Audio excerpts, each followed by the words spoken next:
Ƙungiyar ƙwallon ƙafa ta Real Madrid ta sanya siyan ɗan wasan baya a matsayin babban burinta da za ta ba wa fifiko ya zuwa yanzu. Inda ƙungiyar ƙwallon ƙafa ta Real Madrid take sa ido kuma take da burin ɗaukar ɗan wasa wato Ibrahima Konate ko kuma ɗan wasa William Saliba na ƙungiyar ƙwallon ƙafa ta Arsenal.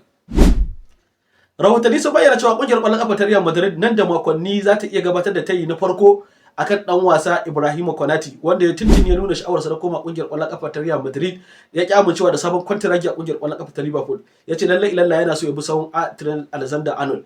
A baya Liverpool ta sanya euro miliyan 50 akan ɗan wasan, wanda Real Madrid ta ce ba za ta biya wannan kuɗin ba a cewar rahotanni, sai dai ta biya euro miliyan 20 ko kuma 25. Amma dai yanzu rahotanni sun tabbatar da cewa Real Madrid nan da makonni za ta miƙa tayin a hukumance ta yin farko domin ɗaukar ɗan wasan. A nasa ɓangaren William Saliba ya yarda da shirinsa na yin sassauci ga ƙungiyar ƙwallon ƙafa ta Real Madrid domin ganin cewar ya koma ƙungiyar da yake buri a wato ƙungiyar ƙwallon ƙafa ta Real Madrid a cewar rahotanni. Shin wani ɗan wasa kuke ganin cewa ya fi dacewa da ƙungiyar ƙwallon ƙafa ta Real Madrid? William Saliba ko kuwa ɗan wasa Ibrahima Konate?